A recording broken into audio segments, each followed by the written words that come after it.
Le Seigneur Jésus est le véritable séparateur. Nkolo aza séparateur ou asala musala kaka na présent na bisoté. Non. Mais il est celui qui fait le travail aussi pour notre futur.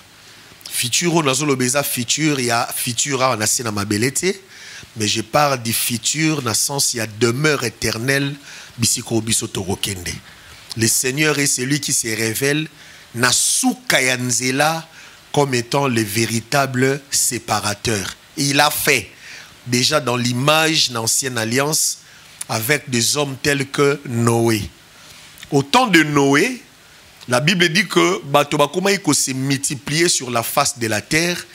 Et puis, Banabasi Babotami, Banamibali Babotami. Alors, les fils de Dieu, Monique Bananabasi Amokili Bazaye Kitoko, s'allier en mariage avec eux. Alors, il y avait l'hybridation Makasi. C'est que les hommes commençaient à faire, et ça, là, nous sommes dans Genèse chapitre 6. Alors, Bible Lobi, la méchanceté des hommes, ils allaient tellement makasi, que mitema batekoma qui portait caca vers le mal. Donc, tout ce que les hommes faisaient ne rimait que namabé.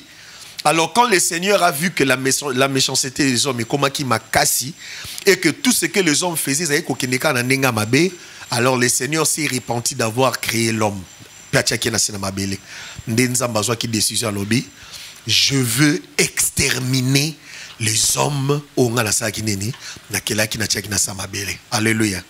C'est là le rôle du séparateur. Il vient, il se met là. Le Seigneur dit maintenant, je vais agir comme étant le véritable séparateur. Parce que méchanceté de l'autre côté, Bible Lobi, mais Noé trouva grâce aux yeux de l'Éternel. Noé était un homme intègre et juste en son temps. Donc le Seigneur est celui qui sépare toujours et toujours la lumière bonne avec les ténèbres qui se révèlent mauvais. Natangwa Noé à Salango. Va vivre.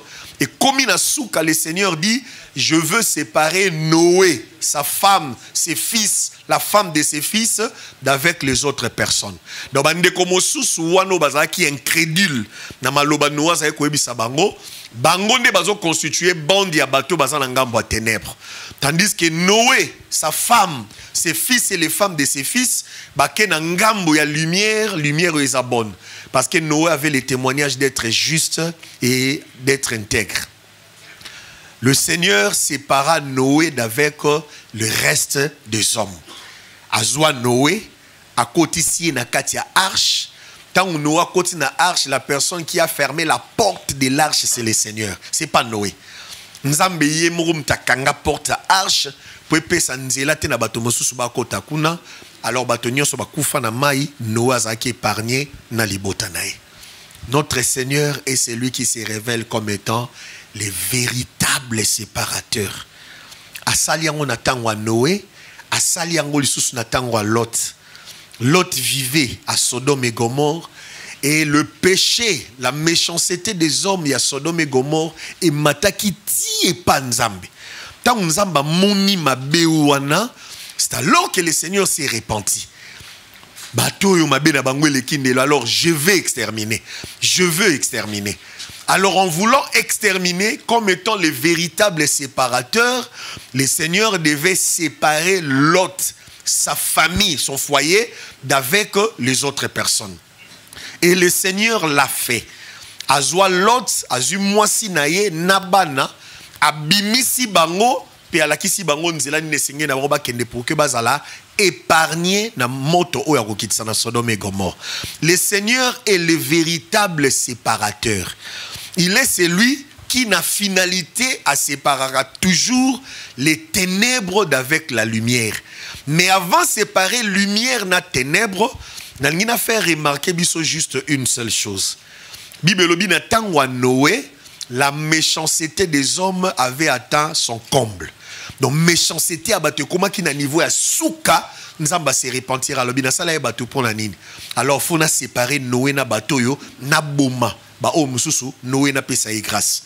Natango à Sodome et Gomorre, le Seigneur a se repentir parce que la méchanceté, yabato à Sodome na Gomorre et tondaki mati et comiti na trône yanzambe. Le Seigneur s'est dit, je dois séparer Lot, son foyer, d'avec les autres personnes. Nazobeta sete makasiawa pour nous dire que notre Seigneur qui se révèle comme étant le véritable séparateur et c'est lui qui se pointe na souka pour séparer les justes d'avec les méchants, les injustes. Il est celui qui se pointe na souka pour la musala nae à séparateur, c'est-à-dire à épargner les uns et à condamner les autres. C'est ce que le véritable séparateur fait. Mais avant ça, lango, eh bien, la méchanceté des hommes est comme un comble. Nenge salamara na tangwa Noé, méchanceté abattu mati tellement nzamba supporter le sous-souté. Nenge salamara na tangwa ya Sodome et Gomorre, ma bezalaka. Mais ma bé à Sodome et Gomorre est mataki tellement que le Seigneur a supporté les sous-soutés. Et il s'est pointé comme le véritable séparateur, à séparer l'autre, nabatomosusu, nabakoufi, l'autre azaki épargné. Alléluia. Alléluia. J'insiste sur ces langages parce que ça langage est bandi kaka na noete et soukipe na noete mais kenda et tambola. Le Seigneur disait à Abraham, abisie okobota mwana na ko multiplier mwana wana makasi. Alors descendance na yo ngamoko nzambe na romema bango na mboka moko ba ozala be esclave. Alors na mboka wana ba ozala assujetti pendant 400 ans. Jusqu'à ce que la méchanceté, le péché, l'iniquité, yabatowana et comme na comble nango. C'est alors que moi-même, le Seigneur, nakoya par une main forte, nakobimi sa descendance na yo na mboka wana ba paya pona memabango na Canaan, dans ces pays où coule le lait et le miel. Est-ce que le Seigneur ne pouvait pas promettre à Abraham simplement que na romema bango na étranger ba esclave et na moment convenu sans que ça mention ba détail belé na rozwa bango na robimisa bango? Non, le Seigneur a souligné que ba kozala ba esclave na mboka wana ba paya jusqu'à ce que masumu ya bato mboka wana ekotombwama, jusqu'à ce que bato bakoma na point ya kosala ba mabe o elekindelo. C'est alors que nga na oya ozwa peuple na ngai wana na kobimisa ya bango. Alléluia. Quand le péché, l'iniquité, est comme un comble nango, c'est-à-dire tout type plafond, Nzambe a supporté kali sous-souté koti ka peuple na ye bafanda na batoyo bazo mene vie na lolenge wana. Na moment wana nde Nzamba ya kaloko la véritable séparateur a sépara bana ya Égypte na peuple ya Israël. Au moment na ketango ba bimi ba komi pene pene ya mer rouge, ba égyptien bazo ya po ba sangana lisusu na peuple ya Nzambe. Au peuple Israël bazala qui déjà lumière on Nzambe bazo bimisa po mema na Canaan. Alors Égypte ba égyptien bazala qui loko la ténèbre. Bazo ya po ba sangana lisusu, le Seigneur ne l'a pas voulu. La colonne de nuée et côté les manakati kati ya peuple Israël na peuple Égypte. Bibelobi na ngambo ya Égypte et tia ténèbres. Tandis que na ngambo ya Israël et puis sa lumière. Donc on la zolinga c'est simplement que bino boza lumière, bino boza ténèbres, boti kala sangalate parce que ngamoko colonne de nuée nazawana loko la véritable séparateur. Je vous sépare boti kala sangalate. Est-ce que ndego azola na mamnazoloba? Mais pour Nzamba sala yango, il a fallu le péché, l'iniquité. Il y a ba voisin na bango bisiko bango bazali et atteindre comble nango. C'est alors que le Seigneur akitaka ayaka kosala musala ya véritable séparateur. Et vous savez ce que le Seigneur Jésus a dit quand il est venu en chair et en os. Le Seigneur Jésus a dit sabato lobi o esalema ki na tango a Lot, na tango a Noé. Et ça va même chose au salima na tango a suka. Abi o esalamaka na tango ya Lot na Sodome et Gomorre. Et ça même chose au ekoya kozonga na tango a suka. Alors ni ne salamaka na tango a Noé, ni ne salamaka na tango a Lot, c'est ce que je viens de vous raconter ici. Donc méchanceté abattu koma qui tellement likolo, le Seigneur a se pointé le la véritable séparateur. Natango à l'autre, méchanceté mati tellement makasi, le Seigneur a eu le la véritable séparateur, a séparé l'autre, nabato à Sodome et Gomorre. Ba o ba koufi, ba o mususu ba zui grâce. Alors quand le Seigneur Jésus dit natango à souka, o e salamaki natango wana yango kozala reproduite, et oui, c'est ce que nous sommes en train de vivre exactement. Quand Jésus disait ces choses, eh bien, ezalaki nano kuna na ebandeli.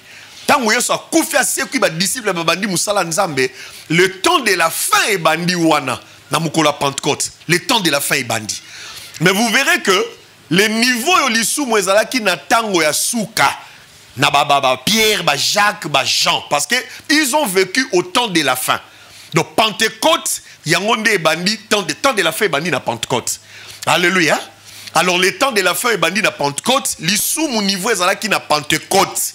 Na niveau l'issou me komi nango lelo na tango ya masamba. L'issou me ezalaki ndenge ezalaki na tango ya Pentecôte te. Muto azana miso akomona lokola nga, akotatola kande na zoloba l'issou me atteindre comble nango. Na tango ya Pentecôte l'issou me ezalaki. Na tango ya Pentecôte oui, et homosexualité ezalaki. Na tango ya Pentecôte oui, ba réalité ndenge na ndenge ezalaki. Mais si kalisu me komeli lelo na ba domaine nyonso, vous allez vous convenir avec moi que l'issou me atteindre comble nango. Alléluia. Oui. Aujourd'hui avec ces histoires d'homosexualité, eza sous les kamba ya so monté, ya royoka so monté ko banga tété. Biso tanto okola to bala miki homosexualité ka biso, na ke nguna ba Paul te ba Pierre te ka biso, na tango na biso. Eza li kamba somo. Homosexualité. Ah! Yo homosexuel o le ka wapi? Biso ba toile ko tout mo la ba homosexuel. Frère na Christian Zaliawa. Tu fay na quartier mo muninga na yebi makam na oloba. O le ka wapi? O sana kimiate? To tout mo donc na nenga osaka na teo ezake o robeta biso yo baka to tout mo la kaka. Alléluia. Aujourd'hui homosexualité comme presque normale. Non seulement que comme presque normal à ma quartier na biso zomo nano il y a un amour homosexuel normal non seulement ça mais homosexualité comme il à niveau exact comme il légalisé presque na bamboka belé au biso to benga bamboka eza développé ya on a boya kana mutema moko mutaye bisanga mindele bato mayele na linga elo wana te comme meka bisanga makamande wana te mtamayele za mutoyo azana nzambe abanga nzambe. Parce que Bible lobi kobanga nzambe ezali bandeli ya mayele. Muto azo ayebi nzambe te abanga nzambe te akoki ozana intelligence atangi na classe mais la sagesse que procure le Seigneur a nangote. Pe mayele nzamba tiaka la kati ya mutu a nangote. C'est ce qui fait que comment tu peux expliquer ibino bolobi boza bata mayele oui.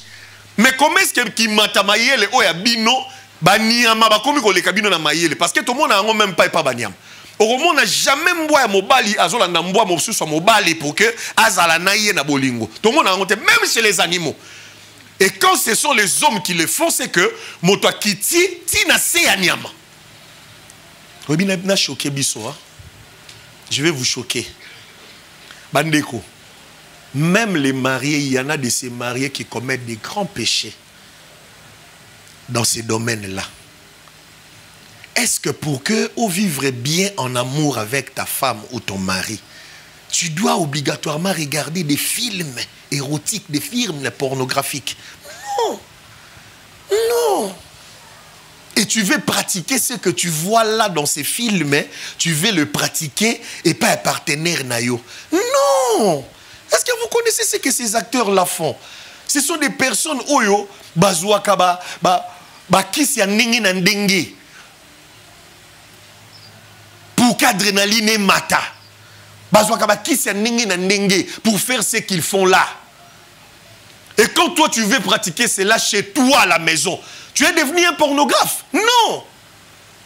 Non. Le Seigneur qui t'a créé a créé mutumna faculté nyonsowana katinaye. Que l'on t'enseigne ou que l'on ne t'enseigne pas, tu as ça. Mokelia tiango katinayo. Et oyatie katinayo yango neza normal. Quand tu commences à vouloir faire le col à un film pornographique, alors tu risques de faire des choses au kolonzambe alingi angote yo sala. Alléluia. Ce qui ngam no ebisa bino makambo te mutu muso ebisa bino ngazate. Pour nous on est dans une toki ici na se otala apôtre ngana zotala yo na misu boy. Totalana. Tango lisumu ekomaka na comble. C'est alors que le Seigneur ayaka lokola séparateur pour séparer. Lisumu ezo kende na comble. Lisumu ezo tonda.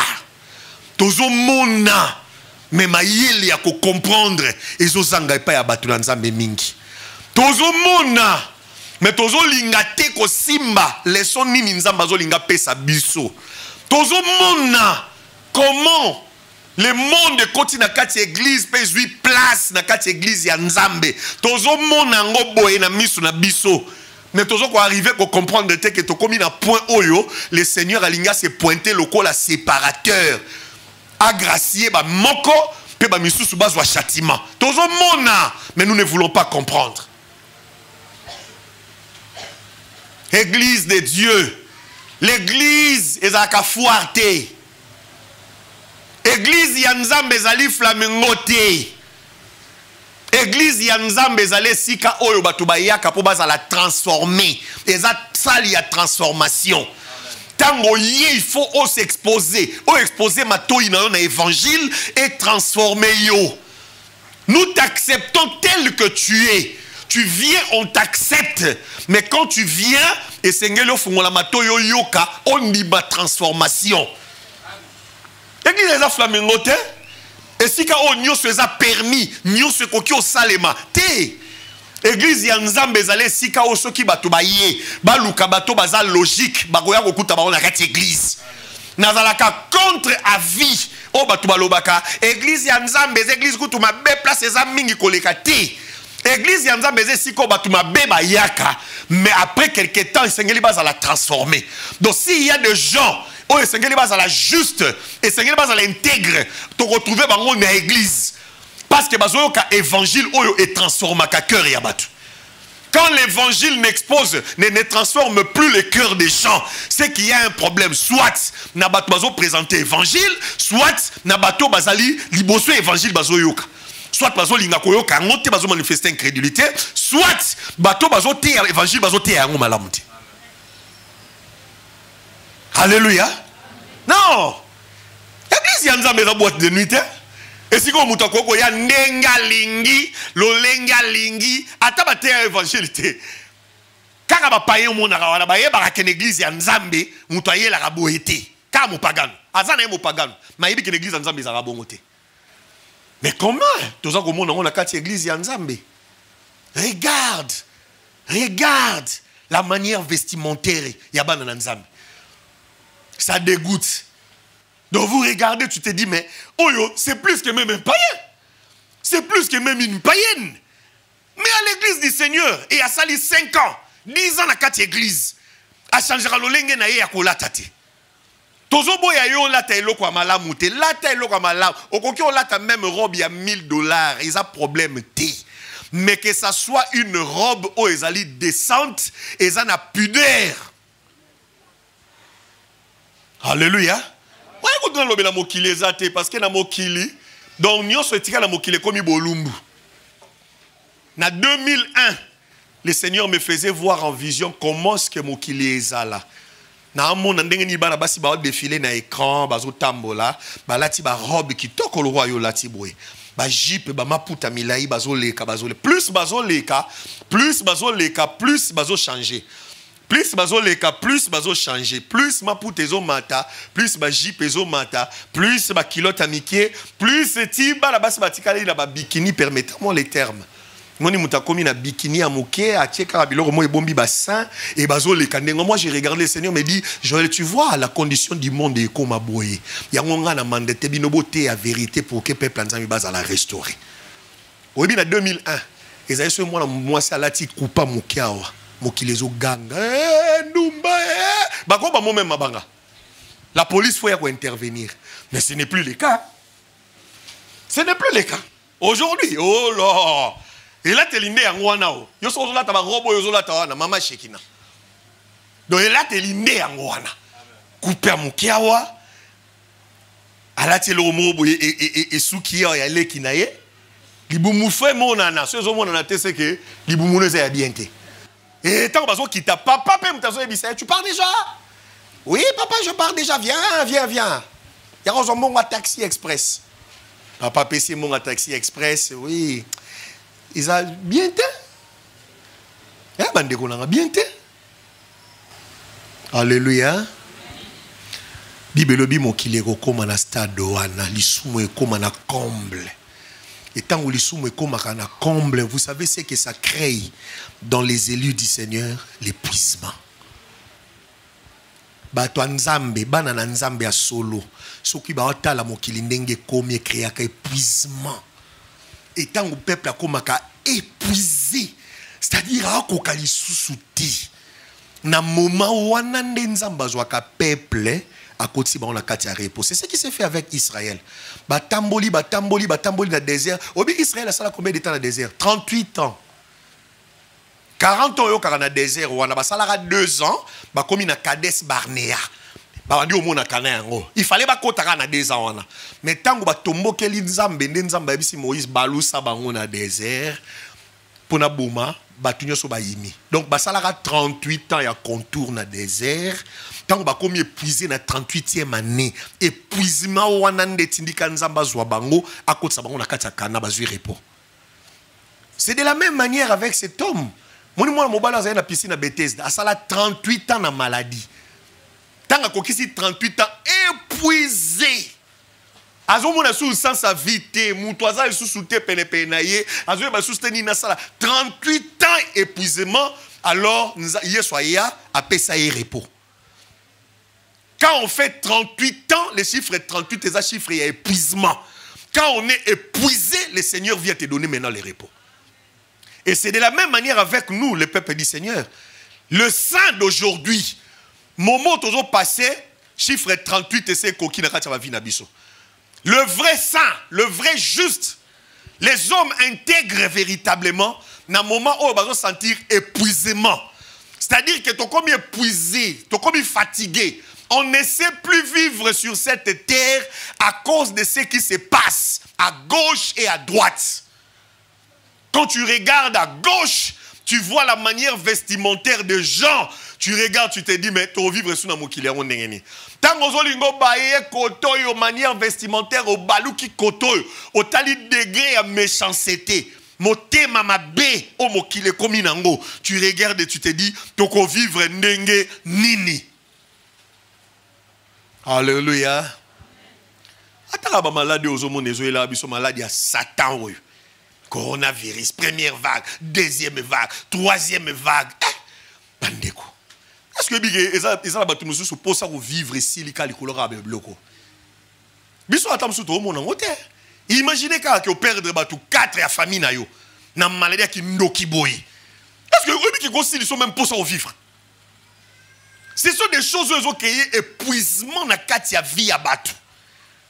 Et on vous dit, il y a des films, il y a des vidéos, où on qui s'abîment avec précision que ces vaccins, les vaccins, ils ont la réalité, mais pour la souka, ils ont que vous êtes obligé de besoin. Et tellement que tu vis dans des pays où vous êtes obligé de soigner, vous êtes obligé de soigner. Mais ça dégoûte. Les autres qui savent tout même penser à vivre. Tant que vous pensez à vivre, les autres c'est qu'on comme épuisé. Or épuisement na yo lokola mwana nzambe ezo ebisa nkolo pesanga repos. Côté sanga na repos. Repos no senga nzambe ezataka boma yo te. Repos no senga nzambe ezande ke nzamba se pointer lokola séparateur. Akabola ba juste na ba méchant. Ba otika la tozali awa ba otika na ba vaccin na bango na biloko na ba balinga ba sala wana. Ba ko sala ngo sima biso tozate. Parce que le Seigneur a se révélé le coup la séparateur, a kabola biso naba méchant. Et ko kabwana na biso naba méchant et ko salama na phénomène autobengaka enlèvement. Ya on a sa peuple nzambe que enlèvement église et komi pene awa. Ko zwa vi na yo okotisa ngo mingi na matérialité. Ko zwa vi na yo otiango mingi na makambo eza passagère te. Je n'ai plus le temps pour les seigneurs. Le culte n'a pas tenté. Intercession n'a pas tenté. Que répétition musique n'a pas tenté. Donc, tant pour faire. Les affaires aux Lucas, c'est pour la vie temporaire. Vie oyase awa. O vie assez au tozana ngotikali tamuke. Tozana tebele pour nangote. Il y a une autre vie qui nous attend. Mais pour participer dans l'enlèvement, tu dois être juste. Marcher dans l'intégrité avec les seigneurs. Alléluia. Je clôture mon message juste par cette pensée. Il y a une histoire que j'aime, que vous aussi vous aimez, et c'est l'histoire de la guérison d'une femme. Cette femme était habitée par un démon. Mais la Bible dit que elle fréquentait une synagogue nakati ya Israël. Azaka wana akendra synagogue wana sikoyebi démon wana tanga kota na kati ya mwana mwasi wana asala eni. Les démons azwa mwana mwasi wana agumba yaka. Ozala makasi na physique.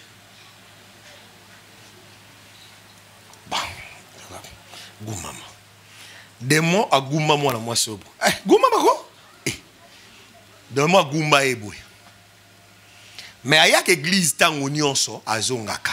Bate akayepe azo ya azozonga. Ayak azongaka. Boyebi asa na condition combien de temps? 18 ans. Vous vous imaginez 18 ans azaka agumama. Ayaka ba pasteur ba ote aye. Ba pasteur ba zoloba na ye. Mais démon azala kati na gumba eboy. Ba pasteur ba mona démon anati. Azaka agumama. Mukolo mususu aya comme d'habitude à côté na synagogue. Alors yamala mpona ye koloye soupe mukolo na koti. Ba pasteur bazala pasteur mususu aye. Ba bengi sa qui invité. Tango aye côté a ebisi patata pasteur alabi ah mais moi na no moi si oyo aguma ma biete ya la neka ndengo na bité. Il y a quelque chose de mauvais na kati na ye. Oh nini abibozela. Tango atalié kabwe au nom de ne. Jésus ala benga ba démon au nom de Jésus. Yesu ala benga na ba démon. Bima kende. Bisone to benga na komba Yesu. Yesu ala benga na ba démon. Bima kende bima. Ba ukika mambo na kiki na bimi. Tango bimi. Ba mona mwasa sani. Alléluia. Oyebi so mutaza ya koguma mabwe. Ah ba na mingi ni. C'est ça. Donc pendant 18 ans, moi je suis amona akati, amona akap. Oyebi ko mona mabele ndazo mona wana. C'est-à-dire amona ka mituka, amona ka kolata, amona ka kolia, ba immeuble na tonga, na changer mutuka mususu na zo range, na salaboye. C'est tout ce que cette femme comme étant l'église du Seigneur. Moi je suis qui courbé par les démons. Et quand les démons viennent dans la vie d'une personne, c'est-à-dire que l'ongoli misunayo vers l'essentiel. Matériel, temporaire. C'est-à-dire makambwase, bagumbi misuno mona makambwase. Mukoloye soya ki tangwa délivrer des mois longwe à se redresser. Or la personne a se redresser a commis boye, a commis la possibilité au sani. Comment on a likolo. Et le Seigneur, quand il a créé l'homme, tu vois l'homme, moto nzamba qui est la moto. L'homme anthropose, moto est là qui s'y regardait de haut. Donc moto, nzamba sa est la moto. Moto aza moto nzamba sa est là pour atala likolo boy. Atala la mabele so esenga atala mabele likamwe kwei na mabele atala lokoti yango, mais moto asala ma poisa boy, redresser boy. Satan atangwa yakanda zo moto agumbiye. Malheureusement, c'est là l'œuvre que nous, pasteurs des synagogues, nous sommes en train de faire. Les gens viennent courbés par les diables, courbés par les démons. Alors, tous doit soigner à redresser par l'évangile. Nous laissons les gens, parce que tout ce que nous leur prêchons, c'est les matériels. Tout ce que nous leur prêchons, c'est les mariages. Tout ce que nous leur prêchons, c'est les voyages. Et enfin, na bongi na tombwa mi webisa nga ke na robonga na bongi na osaba voyage na osali ba voyage na kokoma na bandako na komi na bandako na ozana mituka na tamwe na mituka siko suka na ngweza nini. Vous verrez que nyonso wana na suka na ngweza ka na importance te. Importance ezaka ke loko moko, c'est-à-dire tango séparateur véritable à côté lema. Pour kabola ba méchant na ba juste, ngana za na ngambo ba juste pour qu'il na participer dans l'enlèvement. C'est pas pensa me ba la na mamna lo ba. O kende otanga na ndako verset oyo, texte oyo. Matthieu chapitre 25 à partir et à verset 22 et 32 plutôt. Vous savez ce que la Bible dit? Bible lobi natango wana. Attendez, je vais lire ça. Matthieu, chapitre 25, à partir du verset 31. Je lis au nom de Jésus. Lorsque le Fils de l'homme viendra dans sa gloire, avec tous les anges, il s'assiera sur le trône de sa gloire. Le Fils de Dieu dont on parle ici est Anani. Le Fils de Dieu, bazo le belabiso est Anani. Est Anani? Bazo le bénédiction, mais les nazongeli texte. Lorsque le Fils de l'homme viendra dans sa gloire avec tous les anges, il s'assiera sur son trône de gloire. Fils de Dieu, bazo le Anani. Texte continue le dit, toutes les nations seront assemblées devant lui. Il séparera. Alléluia. Il séparera les uns d'avec les autres. Comme le berger sépare les brebis d'avec les boucs. Bible lobi, tango mwana na moto akoya na nkembo na ye elongo na ba angelu. Akofanda na mbende na ye ya bokonzi ya nkembo. Pe Bible lobi, bingumba nyonso ya mokili. Bingumba nyonso ya mokili ya mabele awa. O ba américain, o ba suédois, o ba équatorien. Ba misusu banani? Les Congolais. Il y a Kinshasa comme il y a Brazzaville, les Gabonais, les Pakistanais. Bibelobi, bingumba nyonso ekosangana liboso na ye. Penkola osa nini? Nkola osa nini? Mais c'est ça le véritable séparateur. Akozana trône na ye à gloire et il va séparer. Musala na ye angoana. Ako séparer. Loko la berja séparaka ba brebis na ba bouc. Ako séparer ba juste na ba méchant. C'est ce que le Seigneur va faire. Et na jugement na ye wana. Jugement na ye zalakana imperfection te. Na image na ngon ancien testament, ton ancienne alliance. Tozomo na ngon na jugement oyo Salomon a salaka. Quand il est devenu roi assis sur son trône, ba yela eba na basimi balé. Moko azaki na mwana oya kufa, les ténèbres. Moussou azaki na mwana azaki na bon moi, la lumière bonne. Moromo na ke débat et kotaki, o azaki na mwana kufa zolinga sa asakapare na mwana azaki na bon moi.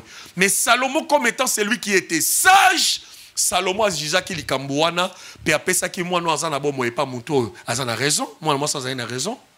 Mwana moi ça moussou azaki condamné. Alléluia. C'est ce qui va se faire avec le Seigneur Jésus. Arofana na ngbende na ye akokabola ba bouc na ba brebis. Ba brebis ba ozana loboko ya mobali. Tandis que ba bouc ba kozana mobali na loboko ya mwasi.